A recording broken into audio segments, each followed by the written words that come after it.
Xoş gördük əziz dinləyicilər. Mən demişdim Rusiya-Ukrayna müharibəsində sanki vəziyyət pikə çatır. Yəni bu pik nöqtəyə çatmasını nədən hesablaya bilərik? Bu gün artıq Ukrayna prezidenti Fransadan sonra Türkiyəyə gedir. Türkiyədə də gizli bir görüşün həyata keçirilməsi, Amerika nümayəndəsi də ora gələcək, gizli bir görüşün həyata keçirilməsindən söhbət gedir və yaxud bu günlərdə Ukraynaya Amerikanın Müdafiə Nazirliyinin ən yüksək çinli generalları gəlir. Ukraynada bir görüş keçirilir və bu görüşün də məqsədi Ukrayna-Rusiya müharibəsinin saxlaması yolundakı addımlardır. Mən düşünürəm ki, həqiqətən Rusiyanın son iqtisadi zərbələrdən sonra Rusiya yer axtarır və sülhə getmək üçün sanki bir şərait axtarır və mən düşünürəm ki, bu dəfə də Trump onun simasını qorumağa çalışacaq. Hələ ki, Trump buna çalışır və mən düşünürəm Putin üçün Trump göydən düşmə Allahın bir möcüzəsidir.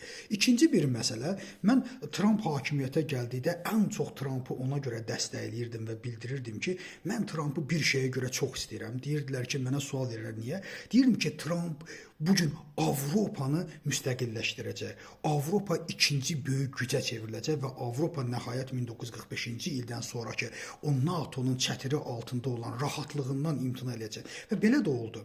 Avropa ümumdaxili məhsulundan, yəni öz müdafiəsi üçün gəlirlərini artırdı, xərclərini daha doğrusu artırdı.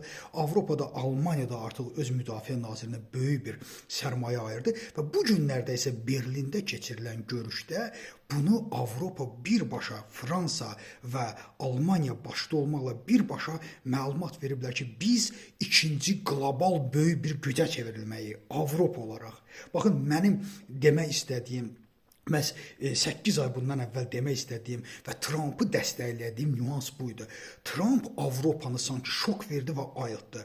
Avropanı yeni bir gücə çevirdi və bu günlərə Almaniya baş naziri və Fransanın prezidenti başda olmaqla belə qərara gəliblər ki, biz Amerikanın da, Çinin də qarşısında, onların da texnologiyasına, Çinin də texnologiyada keçməsinin qarşısını almalıyıq.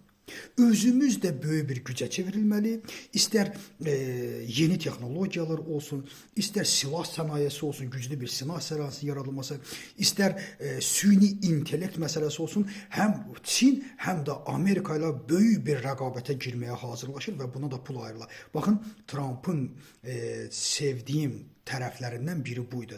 Trump Avropanı özünə gətirir və Avropanın böyük bir gücə çevrilməsi Azərbaycan üçün də sərfəlidir. Çünki Avropanın şərqə doğru genişlənməsinin böyük rıçaqları vardı, iqtisadi rıçaqları vardı, amma onun müdafiə rıçaqları yoxdur, onun güc rıçaqları yoxdur. Mən düşünürəm ki, bizim sərhəddimizdə, bizim bölgəmizdə Avropada böyük bir gücə çevrilməlidir.